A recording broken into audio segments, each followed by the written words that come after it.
નમસ્કાર ખેડૂત મિત્રો, હું રમેશ રાઠોડ, વિષય નિષ્ણાત પાક સંરક્ષણ, કૃષિ વિજ્ઞાન કેન્દ્ર ગીર સોમનાથ. ખેડૂત મિત્રો, આપ સર્વનું આજના કાર્યક્રમની અંદર હાર્દિક સ્વાગત છે. અને આજે જે વાત કરવી છે આંબાની વાત કરવી છે. આમ તો ફળોનો રાજા અને અત્યારે એની સિઝન છે. તો આંબાની અંદર અત્યારે ઘણી બધી સમસ્યાઓ પણ ખેડૂત મિત્રોને સતાવી રહી છે. એક બાજુ રોગ અને જીવાતનું સમસ્યા હોય, એક બાજુ વાતાવરણના બદલાવને લીધે તકલીફ થતી હોય, ત્રીજી સમસ્યાઓ મોર ખરી પડવાનું, નાની કેરી મંગીઓ બંધાય ત્યારે ખરી પડવાનું, મોટી કેરી થઈને ખરી પડવાનું, આવી બધી સમસ્યાઓ અલગ અલગ સ્ટેજે આવતી હોય. તો આજે આ સમસ્યાની અંદર અત્યારની જે પરિસ્થિતિ હવે પેદા થશે અથવા તો જેને વહેલું આવરણ આવી ગયું એના માટે કેરીના ખરણના કારણો ક્યાં ક્યાં હોય અને એના ઉપાયોની આજે મારે સવિસ્તારથી વાત કરવી છે. વાત શરૂ કરવી પહેલાં આપ સર્વને ખાસ વિનંતી કરું કે આપ આ ચેનલની અંદર નવા હો, હજી સુધી યુટ્યુબ ચેનલ સબસ્ક્રાઇબ ન કરી તો સબસ્ક્રાઇબ કરી લો, ઘંટીના બટન ઉપર ક્લિક કરો, ઓલ નોટિફિકેશન આવી જશે, તમામ પ્રકારના વિડીયો તમારા સુધી ટાઈમસર પહોંચતા થઈ જશે. ત્યારબાદ વિડીયો પૂરેપૂરો જોજો, તમને ઉપયોગી થશે. જો તમને ઉપયોગી લાગે તો અંગૂઠાના નિશાન ઉપર લાઇક આપી દેજો અને ત્યારબાદ વિડીયોને શેર પણ કરી દેજો. આમ તો ખાસ કરીને આંબાની જાતોના ગુણધર્મો અને એનું કુદરતી ખરણના પણ ઘણા બધા કારણો હોય છે. એટલે ખેડૂત મિત્રો એ પણ એ વસ્તુ એક ધ્યાને રાખવી જોઈએ. બીજું હવામાન અસર કરતું હોય, પોષક તત્વોની ખામી અસર કરતું હોય, અંતઃસ્ત્રાવો, આ 3-4 જે કારણો છે એ આંબાની અંદર કેરીના ખરણમાં ભાગ ભજવતા હોય. તો ખાસ કરીને કેરીની જાતના ગુણધર્મો અને એનું કુદરતી જે ખરણ છે એ આંબાની જાતો અનુસાર તેના પુષ્પ વિન્યાસમાં જે નર ફૂલ હોય અને ઉભયલિંગી ફૂલ હોય એનું પ્રમાણ જુદું જુદું હોય છે. જેથી ઉભયલિંગી જે ફૂલો હોય એ વધુ ધરાવતી જાતોમાં ફરણનું ખરણ ઓછું હોય ખાસ કરીને. અને જ્યાં આંબાની અંદર જ્યાં શિયાળુ ઋતુ આવતી હોય, એટલે કે શિયાળા દરમિયાન જ્યારે ઠંડીના દિવસો હોય તો એમાં પુષ્પ વિન્યાસનો વિકાસ થાય. ખાસ કરીને ફેબ્રુઆરી અને માર્ચ દરમિયાન પુષ્પ વિન્યાસમાં ઉભયલિંગી ફૂલો વધુ પ્રમાણમાં હોય. ખાસ કરીને મિત્રો સામાન્ય રીતે એક પુષ્પ વિન્યાસની અંદર 10,000 ફૂલ હોય છે. એમાંથી 3,000 ફૂલો ઉભયલિંગી હોય અને એમાંથી તે 300 ફૂલોમાં પરાગનયન બાદ ફળ બેસતા હોય. પરંતુ એમાંથી ફક્ત 30 ફળો જ વટાણા જેવડી કેરીની અવસ્થામાં પહોંચતા હોય ને એમાંથી 10 ફળો ખાસ કરીને લખોટા અવસ્થાએ પહોંચતા હોય. એટલે આંબાની જાતો અનુસાર એક પુષ્પ વિન્યાસમાંથી ખાસ કરીને રાજાપુરીમાંથી 1, કેસર, લંગડો, હાફૂસ જેવી જાતોમાં 1 થી 2, દશેરી, આમ્રપાલી જેવી જાતોમાં 5 થી 14 ફળો ઉતારવા લાયક અથવા તો એની અવસ્થા સુધી પહોંચતા હોય. એટલે આ જે મેં તમને આંકડા કીધા કેરીની વેરાયટી પ્રમાણે એ પણ એની અંદર જાતોના ગુણધર્મો અને એમાં કુદરતી ખરણનો મુદ્દો પણ ખૂબ લાગુ પડતો હોય છે. અને આ જે પુષ્પવિન્યાસ છે એમાંથી 1 થી 2 કે 3 ફળો જે મળે અને બાકીના ફળો ખરી પડવા એક કુદરતી ગુણધર્મ છે, એ કોઈ ખામી નથી. અને એ વર્ષોમાં આંબાના ઝાડની બધી ડાળીઓ ઉપર જે મોર ઉપર ફળ ન બેસતા હોય, 2 કે 3 મોરે 2 થી 3 જ ફળ બેસતા હોય, તો ખાસ કરીને ઝાડને પોષણ તત્વો અથવા તો એટલે પોષક તત્વો અને ખોરાક આપી ફળની વિકાસની ક્ષમતાને આપણે ઉત્પાદન વધારવા માટે ઉપયોગ કરી શકીએ. તો આ વેરાયટીના ગુણધર્મો અને એના ખરણના મુદ્દા કીધા. બીજો મુદ્દો હવે હવામાન. હવામાન ખૂબ અગત્યની બાબત છે દરેક પાકો માટે. આંબાની અંદર ફળના ખરણમાં હવામાનનો ભાગ ખૂબ મહત્વનો છે. કારણ કે આપણે જોયું કે નવેમ્બર, ડિસેમ્બરની એન્ડની અંદર પણ જે પુષ્પ વિન્યાસ આવે એની અંદર ફલિનીકરણ જે ખાસ કરીને સમય હોય એ સવારનું તાપમાન 20 ડિગ્રી સેલ્સિયસથી ઓછું હોય અને રાત્રિનું તાપમાન જે 15 ડિગ્રી સેલ્સિયસથી ઓછું હોય ત્યારે ફલિનીકરણ માટે જરૂરી પોલનનો વિકાસ થાય, ફળદ્રુપતા આવે અને એનાથી ફલિનીકરણ રીતે ખાસ કરીને થતું નથી, એમાં ફલિનીકરણ ન થાય. અને જો ફલિનીકરણ વગરના ઉભયલિંગી જે ફૂલો છે એનો ફળનો વિકાસ ચાલુ થઈ જાય, આવા ફળોના ખાસ કરીને ફળના બેસણની અંદર 3 થી 4 અઠવાડિયા પછી એ ખરી પડતા હોય અને ખરી પડેલા કેરીનો અભ્યાસ તમે કરો તો એમાં ગોટલીની રચના થતી નથી, એટલે એમાં ગોટલી ન હોય. અને આ ફલિનીકરણ ન થતું હોવાથી ફળ ખરી પડવાનો પ્રશ્ન પણ થતો હોય.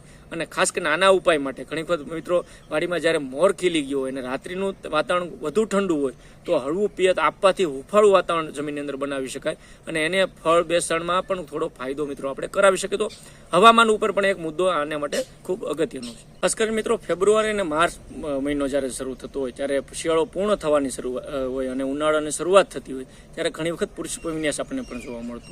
દિવસના દરમિયાન ખાસ કરીને ઊંચા તાપમાનથી પોલનની ફળદ્રુપતા પણ જતી રહે અને ફળનું બેસણ ખાસ કરીને ન થાય. અને આવા સમયે પણ હળવું પેજ જો આપી દઈએ તો પણ ઘણો બધો ફાયદો થાય. માર્ચ એપ્રિલ મહિના દરમિયાન પણ 40 ડિગ્રી સેલ્સિયસથી વધુ જો તાપમાન જાય તો પણ લખોટા અવસ્થા જેવડી મોટી કેરીઓ પણ ખાસ કરીને મિત્રો ખરી પડતી હોય. અને આથી કેરીને વટાણા અવસ્થા અથવા તો લખોટા અવસ્થાએ પણ એક પિયત આપવાની આપણે મિત્રો ભલામણ કરીએ છીએ. ફળનું બેસણ જે ખાસ કરીને વાદળછાયું વાતાવરણ હોય, ધુમ્મસને કારણે ઘણી બધા એની અંદર ભૂકીચારો એટલે રાખોડી જેને કહીએ કે પાવડરી મિલ્ડ્યુ જેવા રોગનું પણ ખૂબ ઝડપથી વિકાસ થતો હોય. આ સાથે ફળના વિકાસ દરમિયાન કમોસમી વરસાદ થવાથી અથવા તો વાદળછાયું વાતાવરણ થવાથી રોગ જીવાત પ્રમાણ વધવાની પણ ખૂબ શક્યતા વધી જતી હોય અથવા આવે અને એના લીધે પણ કેરીનું ખરણ થાય તો એ પણ માર્ક કરવું કે એની અંદર ફૂગનો કે જીવાતનો પ્રશ્ન છે તો એ નિયંત્રણના પગલાં ભરવા જોઈએ. રોગ જીવાત પણ ખૂબ આના અંદર મહત્વનો બાબત હોય છે. એટલે આંબાની અંદર જ્યારે મધ્યો મહંદંશી આંબામાં હોય અને નવી કપૂણો અથવા તો મોરમાંથી રસ ઉછીને નુકસાન કરતો હોય ત્યારે મધ્યનો ખોરાક નવી કૂંપણ અને મોર હોવાથી આ જીવાતને કારણે પણ ખરણ થવાની શક્યતાઓ રહેલી છે.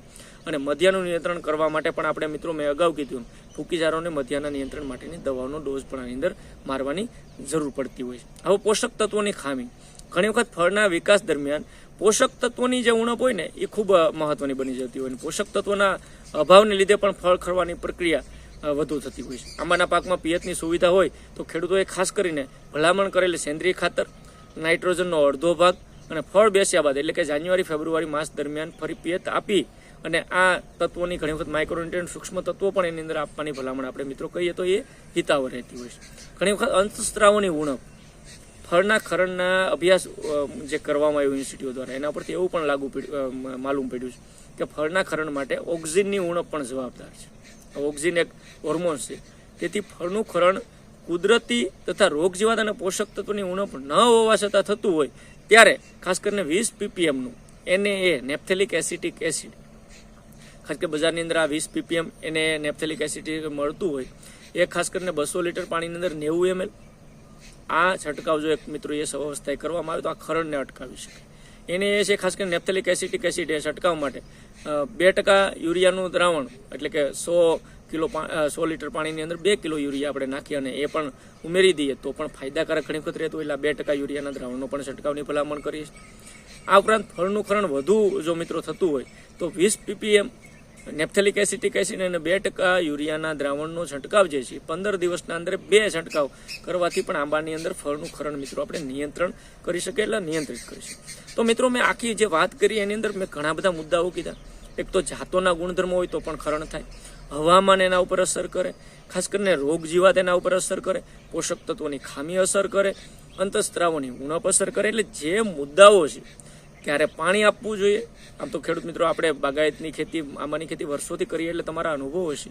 હા, પણ વાતાવરણની અંદર ચેન્જીસ જ્યારે થતો હોય ત્યારે ખૂબ મોટું નુકસાન, કારણ કે એક બાજુ રોગ અને જીવાતનો પ્રકોપ વધે, બીજી બાજુ ખરણ પણ વધી જતું હોય, ઘણી વખત આવરણ ના આવતું હોય, ઠંડી ગરમી આ બધા જે મુદ્દાઓ છે એ પણ આંબાની ખેતીની અંદર ખૂબ અગત્યના અને લાગુ પડતા હોય છે.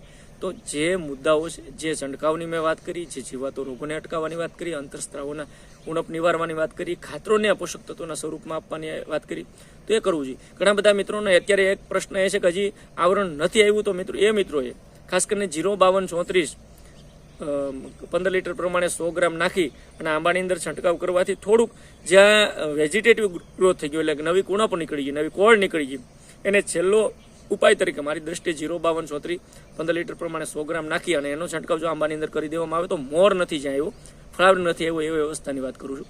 તો એની અંદર પણ થોડુંક એક આ વસ્તુ લાગુ પડી શકે અને એની અંદર છેલ્લા હવે સ્ટેપ, કારણ કે હવે ફેબ્રુઆરી મહિનો છે તો એની અંદર આંબાની અંદર આ જે ફ્લાવરિંગ છે હવે છેલ્લું કહેવાય 15 ફેબ્રુઆરી સુધીનું અગાઉ જે આવ્યું ટકી ગયું છે, ખૂબ સારી બાબત છે. પણ વાતાવરણની અંદર ફેરફારો, દિવાળી પછીના માવઠા અને એ માવઠાને લીધે જમીનનો સતત ભેજ, નાઇટ્રોજનનો વધારો થવાને લીધે વેજીટેટિવ ગ્રોથ એટલે નવી કુણપ આવી ગઈ કે જ્યાં ફ્લાવરિંગ આવવું જોઈએ. તો એ બધી શક્યતાઓ અવસ્થાઓ છે તો એની અંદર રસ્તો કાઢીને આપણે સારી આંબાની ખેતી કરવાની છે મિત્રો.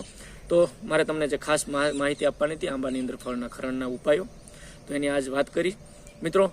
આજના વિડીયોની અંદર એટલું જ. ફરી પાછા મળશું એક નવા વિષય સાથે, નવી માહિતી સાથે. ત્યાં સુધી મને રજા આપશો. આપ સર્વે મિત્રોનો વિડીયો પૂરેપૂરો જોવા બદલ ખૂબ ખૂબ આભાર, ધન્યવાદ, થેન્ક યુ.